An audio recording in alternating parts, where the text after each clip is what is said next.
जून 1975 का एक बहुत दिलचस्प किस्सा है। उन दिनों मुल्क में इमरजेंसी नाफिज हुई और एक कार्टून मशहूर हुआ जिसमें यह दिखाया जाता है कि जब इमरजेंसी नाफिज करने वाले कागजात को दस्तखत के लिए प्रेसिडेंट फ़खरुद्दीन अली अहमद के पास भेजा गया तो पाया गया कि प्रेसिडेंट साहब राष्ट्रपति भवन के एक बहुत बड़े वसी बाथरूम में एक आलीशान बाथ टब में नहाने का लुत्फ उठा रहे हैं।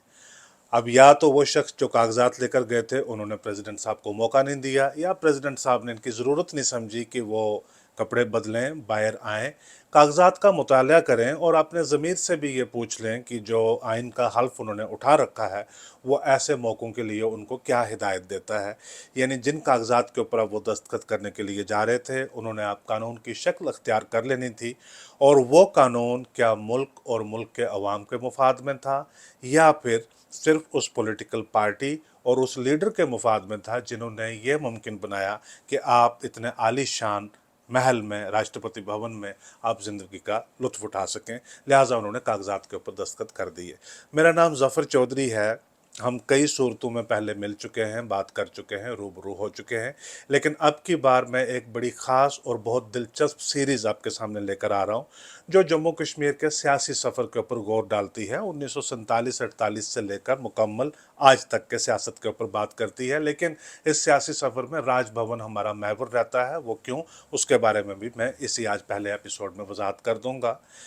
ये जो किस्सा मैंने बात टब वाला सुनाया आपको, इसमें कितनी सदाकत है, ये कितनी हकीकत के ऊपर ये किस्सा है, इसकी हमारे पास कोई बहुत ज़्यादा पुख्ता तस्दीक नहीं है, लेकिन दो बातें बड़ी सच्ची हैं। पहली ये कि जब वज़ीर आज़म इंदिरा गांधी को लगा कि उनकी कुर्सी ख़तरे में है, उनकी पावर जा सकती है, तो उन्होंने आइन के सारे ज़ाब्ते और जमहूरियत के साथ जो वादे हैं और जितने इदारे हैं उन सब को उन्होंने अपनी मुट्ठी में ले लिया, और इस तरह से आज़ाद हिंदुस्तान के जो जमहूरियत का सफ़र है उसमें पहला काला बाब दर्ज हो गया।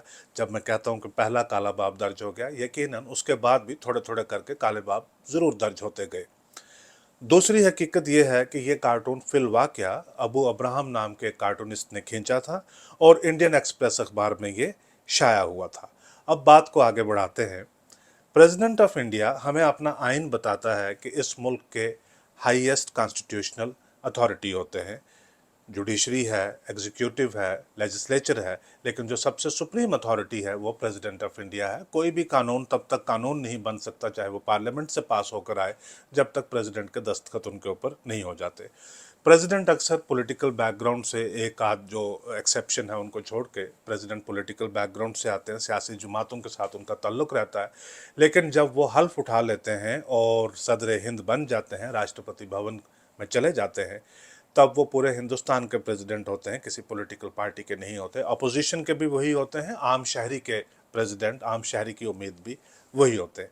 लेकिन दरअसल क्या प्रेसिडेंट कानून की उस कसम का उसी तरह से पालन करते हैं, या वही करते हैं जो प्रेसिडेंट फ़खरुद्दीन अली अहमद ने किया? अगर हम कुछ मिसालें देखें 1975 से पहले की भी और 1975 से बाद के भी, तो ज़्यादातर हमें यही नज़र आता है कि प्रेसिडेंट वही करते हैं ज़्यादा जो रूलिंग पार्टी की मंशा होती है, जिन्होंने उसको, प्रेसिडेंट साहब को, राष्ट्रपति भवन में बिठाया है। अब कौमी सतह के ऊपर प्रेसिडेंट ऑफ इंडिया होते हैं। इसी तरह से रियासती सतह के ऊपर अगर आप जाएं तो हाईएस्ट कॉन्स्टिट्यूशनल ऑफिस होता है राजभवन, और गवर्नर है हाईएस्ट कॉन्स्टिट्यूशनल डिग्नेटरी। इसी तरह से असेंबली में जब कोई कानून पास होता है तो वो आखिरी दस्तखत के लिए गवर्नर के पास जाएगा, तभी जाकर वो कानून की शक्ल अख्तियार कर सकता है। और ये जो सियासी लोग हैं ये कई मुश्किलें पैदा कर सकते हैं, पॉपुलिस्ट फैसले ले सकते हैं, तो लिहाजा कॉन्स्टिट्यूशन का बाकायदा तौर के ऊपर पालन हो, पूरी तरह से बैलेंस बना रहे, सबको इंसाफ मिले, इसके लिए जो राष्ट्रपति भवन है और गवर्नर है उनको माना जाता है कि ये वो कॉन्स्टिट्यूशनल डिग्नेटरी हैं। आफ्टर ऑल इन दफ्तरों के ऊपर खर्चा भी बहुत ज़्यादा होता है कि यहाँ से ये नज़र बनाए रखें।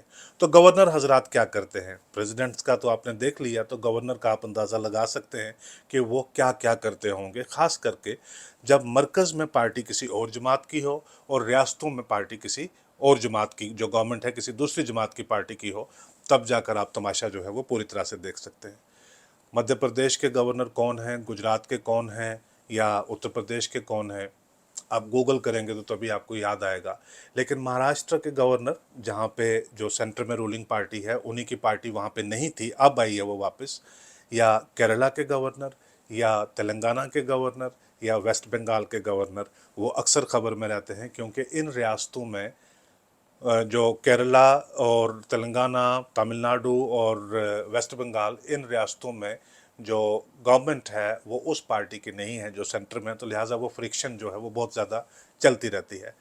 अब जम्मू कश्मीर जैसी रियासत जिसका अपना कॉन्स्टिट्यूशन रहा है, उसके मरकज़ के साथ कितने तनाज़े रहे होंगे, कॉन्स्टिट्यूशन के बीच जो है वो कॉम्पिटिटिव नैरेटिव है वो एग्जिस्ट किया होगा, और उस सूरत में राजभवन जो कॉन्स्टिट्यूशन का कस्टोडियन है, गवर्नर कॉन्स्टिट्यूशन का मुहाफिज है, और वो जम्मू कश्मीर के कॉन्स्टिट्यूशन, क्योंकि वो भी लॉफुली बना हुआ था जो 2019 में रिजेक्ट कैंसिल किया गया, वो उसका भी मुहाफिज है और कॉन्स्टिट्यूशन ऑफ इंडिया का भी मुहाफिज है।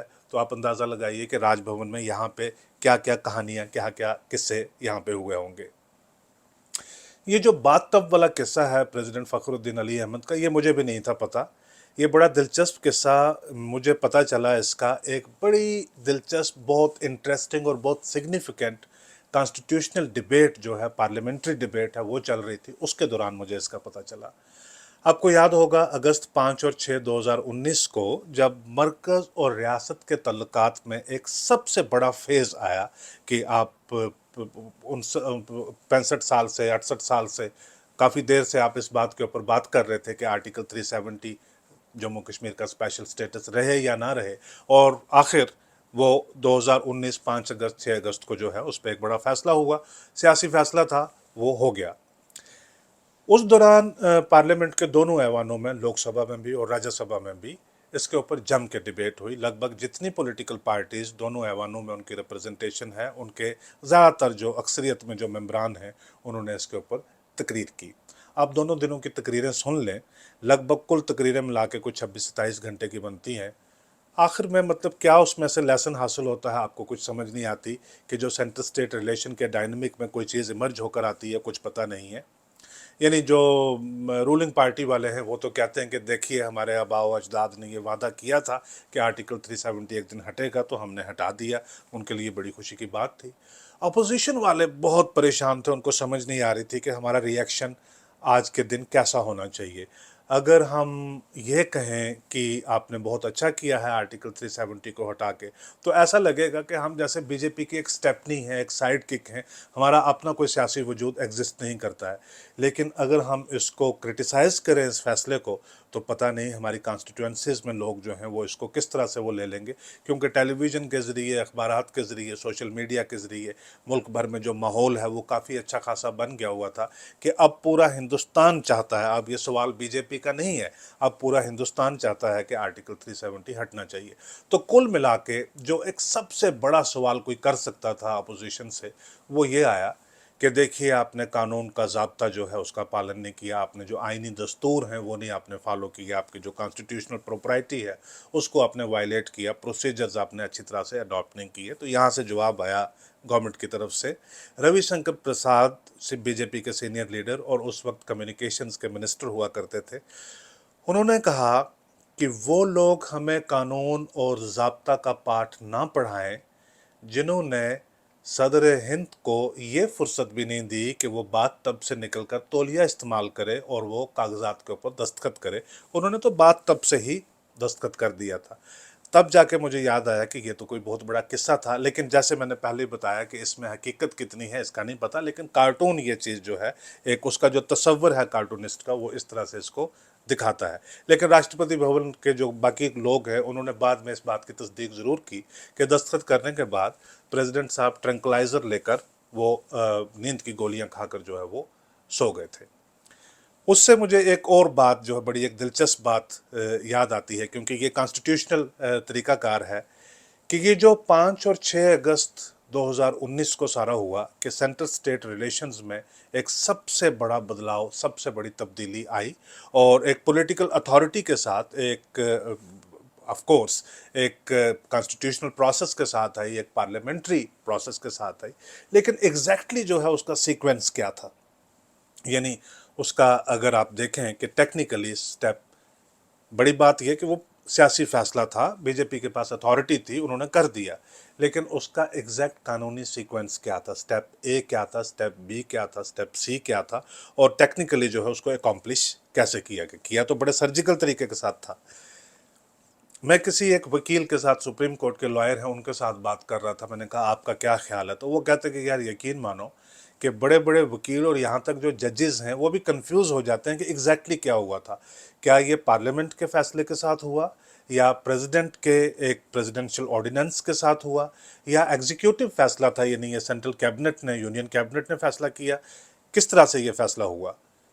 फैसला तो ये उस दिन, अगर आप सारे सीक्वेंस ऑफ इवेंट्स को देखें, पार्लियामेंट का भी इसमें इंटरवेंशन था, प्रेसिडेंट का भी इंटरवेंशन था, एग्जीक्यूटिव का भी इंटरवेंशन था, कुल मिला के सब ने जो ये फैसला किया था, ये सियासी फैसला।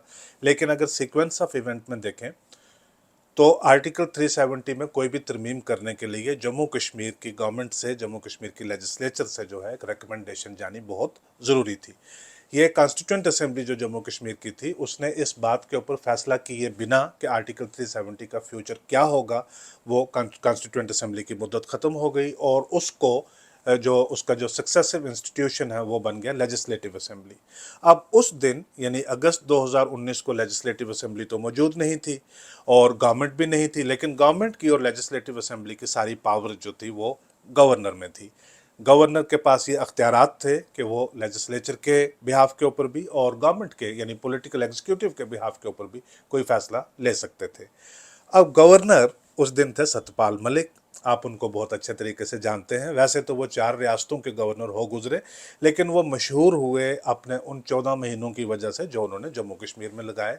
और ख़ास करके हाल ही में उन्होंने एक इंटरव्यू दिया, करण थापर नाम के एक बड़े जर्नलिस्ट हैं, उनको इंटरव्यू दिया, जिसमें उनसे ये सवाल पूछा जाता है कि ये इतना कुछ हो रहा था। आपको याद है ना कि जब 5 अगस्त का वो मामला हो रहा था, उससे 15-20 दिन पहले किस किस्म का पैनिक, केओस, एक खौफ का माहौल जम्मू कश्मीर में बना था, अनसर्टिनिटी थी।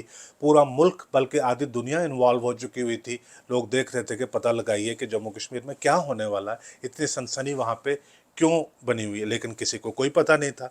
सतपाल मलिक साहब 4 तारीख की शाम तक सबको ये कहे जा रहे थे, यहाँ तक कि रिस्पॉन्सिबल लोगों को, जो 3 जो फॉर्मर चीफ मिनिस्टर्स हैं, उन तक को वो ये कहे जा रहे थे कि सब ठीक है, कुछ नहीं है, ये जो कश्मीर है ये अफवाहों का शहर है। आप देखिए कि ये लाल चौक से कोई अफवाह चलती है तो जब तक वो राजभवन पहुंचती है तो ऐसा लगता है कि जैसे वो कोई हकीकत है, सब ठीक है, मुझे तो कोई पता नहीं है, ये अफवाह अफवाही हो रही है और कुछ नहीं हो रहा। तो बड़ा यकीन दहाने वाली बात। एक दिन पहले उन्होंने जो 3 तारीख को उन्होंने एक इंटरव्यू दिया, बाकायदा तौर के ऊपर टेलीवाइज्ड इंटरव्यू है, बहुत सारी जगह वो मिल जाएगा, जिसमें वो बिल्कुल यकीन के साथ कह रहे हैं कि कोई कॉन्स्टिट्यूशनल तब्दीली जम्मू कश्मीर के हवाले से नहीं होने वाली है। लेकिन कानून हमें ये बताता है कि उनके दस्तखत के बगैर, उनकी रिकमेंडेशन के बगैर जो 5 अगस्त को हुआ वो हो ही नहीं सकता था। तो इस तनाज़ुर में करण थापर उनसे पूछते हैं कि इतनी इम्पॉर्टेंट डेवलपमेंट हो गई गवर्नर साहब, और आपको इसके बारे में इल्म ही नहीं था, आपको लूप में नहीं रखा गया था। तो गवर्नर साहब कहते नहीं, मैं तो लूप में था, मुझे तो पता था इस बात का। वो कहते कैसे पता था? कहते मुझे रात को 10 और 11 बजे के दरमियान होम मिनिस्टर का टेलीफोन आया, तो उन्होंने कहा कि सतपाल भाई, मैं कुछ कागजात भेजूंगा कल सुबह जहाज़ के ज़रिए, आप उनके ऊपर दस्तखत करके भेज देना। मुझे नहीं पता कि एग्जैक्टली कैसे हुआ था, सतपाल मलिक लूप में थे या नहीं थे, लेकिन ये लगभग उसी तरह से लगता है जैसे आर के धवन देर रात को 11 बजे के करीब कागजात लेकर गए प्रेसिडेंट फ़खरुद्दीन अली अहमद के पास। उन्होंने कहा ये प्राइम मिनिस्टर ने भेजे, इनके ऊपर दस्तखत करो ताकि इमरजेंसी लागू हो जाए। तो प्रेसिडेंट का ज़ाती तौर के ऊपर उनका अपना जो उसमें कोई ख्याल या उनका अपना जो विजडम है वो उसमें ज़्यादा इन्वॉल्व नहीं थी। वो उसी पॉलिटिकल पार्टी की मर्जी थी जिन्होंने उनको प्रेसिडेंट बनाया हुआ था। सतपाल मलिक साहब, अब तो वो बहुत बड़ा मॉरल उन्होंने एक लिया हुआ है कि मैं सच्ची सच्ची ही बातें करूंगा और कुछ नहीं करूंगा। उनका भी लगभग सिचुएशन कुछ इसी तरह से थी। खैर, इससे आगे बढ़े, मैं एक बात बड़ी क्लैरिटी के साथ आपको बता देना चाहता हूँ कि इस सीरीज़ में, जिसमें लगभग 30 से ज़्यादा एपिसोड आपके सामने आएंगे, इसमें आर्टिकल 370 को डिस्कस करना मेरी बिल्कुल जो मंशा है वो नहीं है, मेरी ऐसी इंटेंशन ही नहीं है। और बल्कि मैं तो ये कहता हूँ कि आर्टिकल 370 क्यों लगा, जब तक वो था उसका जम्मू कश्मीर के लोगों को क्या फ़ायदा था, और जब वो हटाया गया उसके बाद लोगों को क्या नुकसान हुआ, या मुल्क को क्या फ़ायदा हुआ, या किसी को कैसे हुआ, मैं तो इस मामले में जो है वो जाने की मेरी दिलचस्पी नहीं, क्योंकि ये एक बड़ी डिबेट है अलग से जिसके ऊपर बात की जा सकती है कि भी ये खोखले वादे, खोखले नारे, खोखले कानून, अननेसेसरली चीज़ों को अनसेटल्ड रखने के लिए, एक सियासत को अलाइव रखने के लिए, ज़िंदा रखने के लिए ये सारी चीज़ें, लेकिन असल में क्लैरिटी जो है ना यहाँ किसी की ना वहाँ किसी की। मैं दरअसल गौर करना चाहता हूँ जम्मू कश्मीर के सियासी सफ़र के ऊपर। उसको देखने के बहुत सारे तरीके हैं, बहुत सारे तरीके ये कि यहाँ पे बहुत बड़े बड़े पॉलिटिकल लीडर्स रहे, मरकज़ में भी बहुत सारे पॉलिटिकल लीडर्स रहे, और यहाँ की जो जम्मू कश्मीर की सियासत है वो दिलचस्प भी रही, वो पेचीदा भी रही, लेकिन अंडर रिपोर्टेड एक तरीके से कि जो कन्फ्लिक्ट की पॉलिटिक्स है ज़्यादा उसी को रिपोर्ट किया जाता है कि पाकिस्तान के साथ हमारे मामलात क्या हुए, मिलिटेंसी कैसे हुई, टेररिज्म कैसे हुआ, सेपरेटिज्म कैसे हुआ। लेकिन मेन स्ट्रीम पॉलिटिक्स जो है वो एक बहुत दिलचस्प चीज़ है, उसको एग्जामिन करने से आपको पता चलता है कि कहाँ से हम शुरू हुए थे और कहाँ आकर हम पहुँचे हैं। एक चीज़ मैं देखता हूँ कि जो इलेक्टेड पॉलिटिकल लीडर्स हैं, वो प्राइम मिनिस्टर हो गए, चीफ मिनिस्टर्स हो गए या मिनिस्टर्स हो गए, कोई भी जो इलेक्टेड पोजीशन में आता है, उनकी तारीफ हो या तनकीद हो, लोग बड़े बेतकल्लुफ़ होकर करते हैं। और उनकी क्योंकि एक जो अवामी ज़िंदगी होती है, बहुत सारी चीज़ें पब्लिक में अवेलेबल होती हैं, उसके बारे में लोग बात करते हैं और वो भी उस चीज़ को एक्सेप्ट कर लेते हैं। राजभवन के अंदर फैसले किस तरह से लिए जाते हैं? राजभवन आपकी सियासत को इन्फ्लुएंस, उसको इम्पैक्ट किस तरह से करता है? गवर्नर के अलावा, गवर्नर के प्रिंसिपल सेक्रेटरी के अलावा और कौन कौन से लोग होते हैं जिनको आवाम नहीं जानती, जिनको सरकार नहीं जानती, लेकिन वो राजभवन के अंदर बैठकर वो इतने बड़े बड़े फैसले ले जाते हैं कि जिनका आपकी ज़िंदगी के ऊपर, आपकी रियासत के ऊपर, आपकी सियासत के ऊपर बहुत बड़ा असर पड़ता है। ये कहानियाँ बड़ी दिलचस्पी की हैं, मैंने मेहनत की है, कुछ काम किया है मैंने, और ये कहानियाँ बहुत सारी मैंने निकाल कर लाई हैं। ये बात तब वाला जो किस्सा है प्रेसिडेंट फ़खरुद्दीन अली अहमद का, कुछ कहानियाँ उसी लेवल की हैं और कुछ उससे भी ऊपर की हैं, लेकिन वो तो एक इमेजिनेशन थी एक कार्टूनिस्ट की। जो मैं कहानियाँ आपके साथ लेकर आऊँगा वो ऑन रिकॉर्ड हैं, सारी चीज़ें वो बिल्कुल हकीकत के ऊपर बेस्ड हैं, सारी चीज़ें ऑन रिकॉर्ड हैं।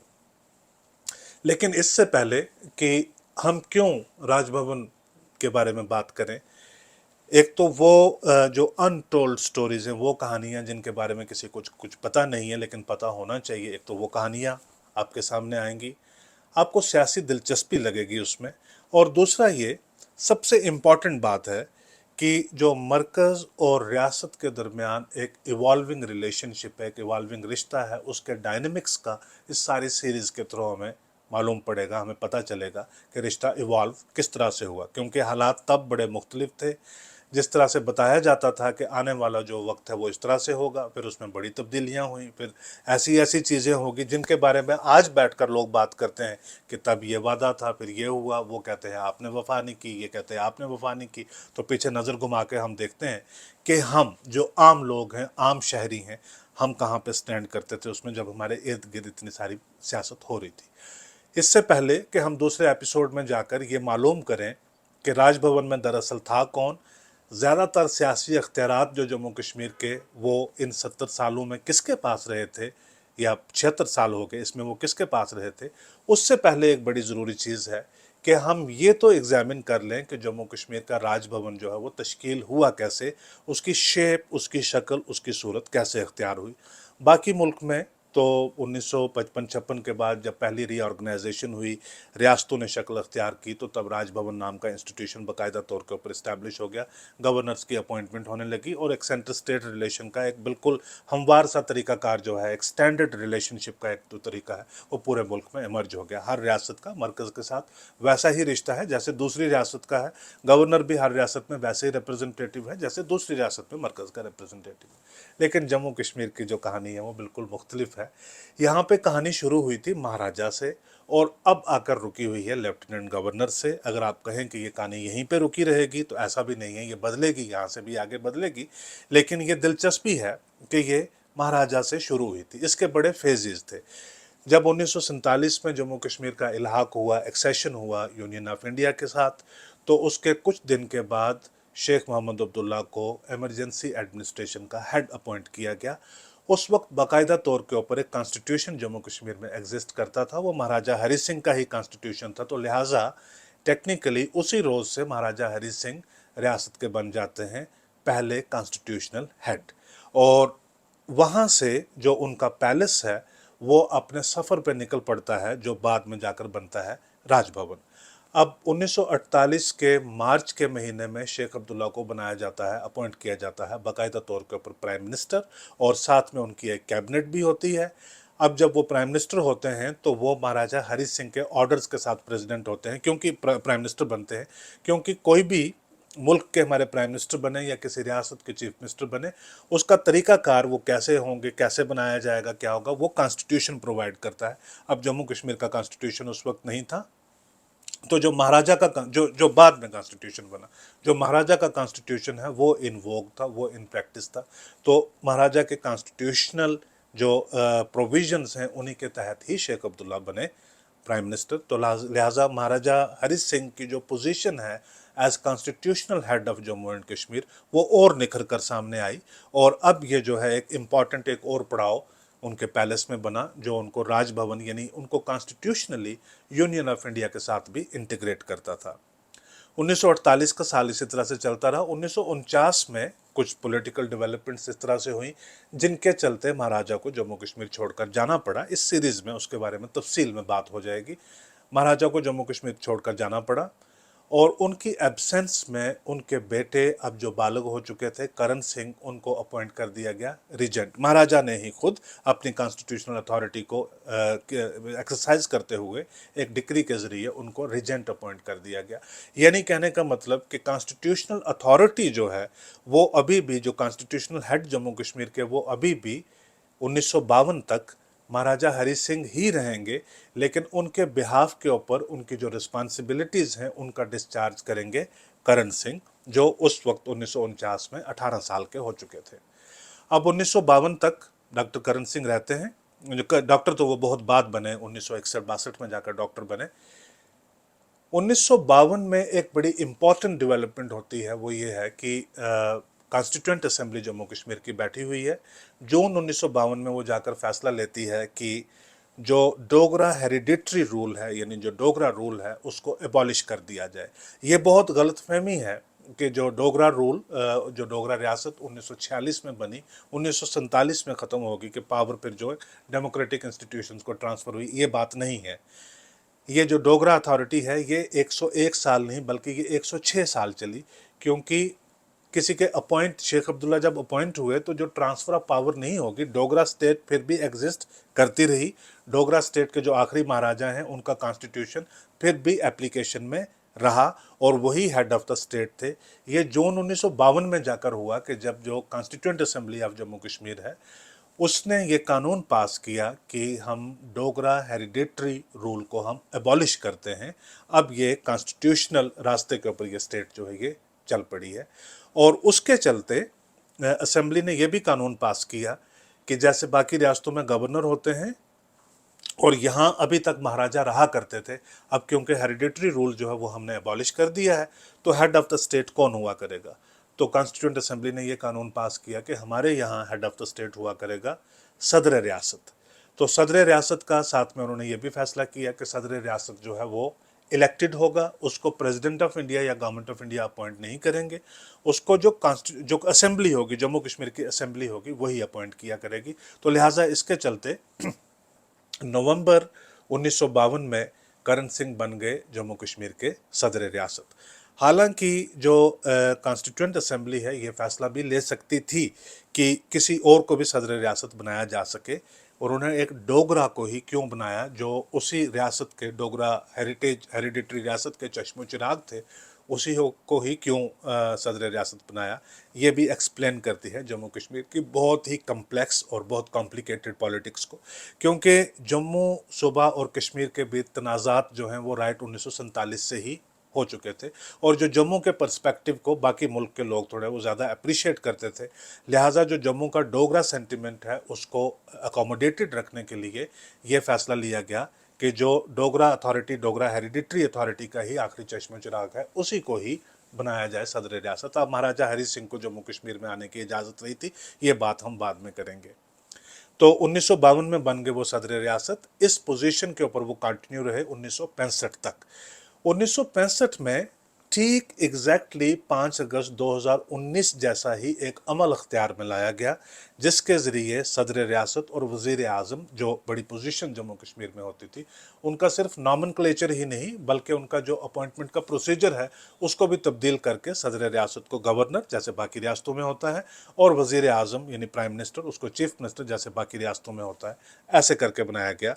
ये एक एवोल्यूशनरी प्रोसेस था राजभवन का। तो आप 1965 में, यानी 47 से आप शुरू हुए, तो 1965 में ये कोई 18 साल में आपने जाकर ये तय कर पाया कि हमारे यहाँ पे भी राजभवन होगा और हमारे यहाँ पे भी गवर्नर होगा। लेकिन अभी भी आपने वो जो डोगरा हेरिडिटरी स्टेट के जो चश्मे चिराग थे करण सिंह, उन्हीं को ही आपने जारी रखा बतौर गवर्नर भी। तो वो पहले गवर्नर भी जम्मू कश्मीर के वही रहे, लेकिन आखिरी ऐसे गवर्नर जो जम्मू कश्मीर से ताल्लुक़ रखते थे वो भी वही रहे। और 1967 में पहली बार जाकर ऐसा हुआ कि मुल्क के किसी दूसरे हिस्से से, जैसे बाकी रियासतों के केस में किया जाता है, गवर्नर की अपॉइंटमेंट की, और जम्मू कश्मीर में भगवान सहाय इस तरह से करके पहले गवर्नर बन के आए। तो ये एक एवोल्यूशनरी प्रोसेस था जम्मू कश्मीर के राजभवन में। 1967 के बाद लगभग 50 साल वो इसी तरह से स्टेबल रहा, लेकिन अंदर बहुत सारे किस्से हैं, बहुत सारी दिलचस्प कहानियां हैं। मुझे यकीन है आप बेचैन होंगे वो सारी सुनने के लिए, जो मैं इस सीरीज़ में आने वाले एपिसोड में आपके साथ में शेयर करता रहूँगा।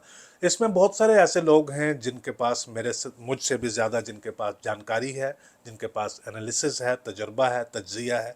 वो अपने ख़यालात, अपनी फ़ीडबैक भी मेरे साथ शेयर करें, उससे हमारा एक इंटरैक्टिव प्रोसेस हो जाएगा। आज का एपिसोड देखने के लिए बहुत शुक्रिया। आप जुड़े रहिए मेरे साथ राजभवन की कहानियों के लिए।